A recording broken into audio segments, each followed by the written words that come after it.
All up and down the Paluxy River are hundreds, even thousands of dinosaur footprints that folks from all over the world come to see. They were formed eons ago by two of our most famous Texan dinosaurs. Coincidentally, not these two. Hey, dinosaur, high five. Beak. These are just our most photographed Texan dinosaurs, left over from an old world fair. The main two that roamed this park were Acrocanthosaurus, a terrifying meat eater, and the plant eater Sauroposeidon. They walked all over this land back when it was a coastal shore, leaving behind their footprints. Now you may be wondering, how does a dinosaur footprint form? Well, here you go. First, a dinosaur walks on some squishy mud, leaving a footprint. That mud dries out, and some softer sand or silt washes in on top of it. Both get covered up by layers of mud and stone, creating pressure, which causes fossilization. Then, many years later, a river comes through, washes out the softer stone, and voila, a dino footprint is left behind. Now it's time to see the real thing. So we're meeting up with Ranger Kathy and heading to the main track site. Whoa! Whoa!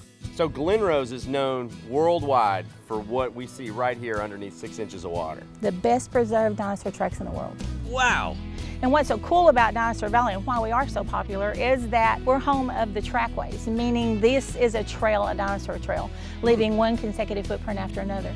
That's how I know how much they weigh, I know how fast they go, but the best thing is we know about their social behaviors. We know how they interacted with each other because of Trackways. That's incredible. I didn't know that. Yes.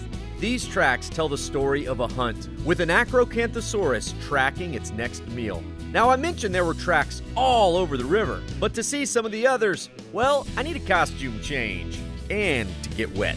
Yes, camera. I'm gonna go ahead and take my mic off as well. Take that. Let's go.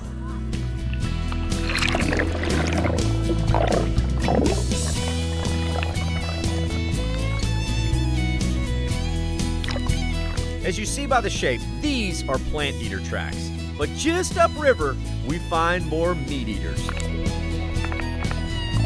All right, change of venue. We are now at the ballroom site.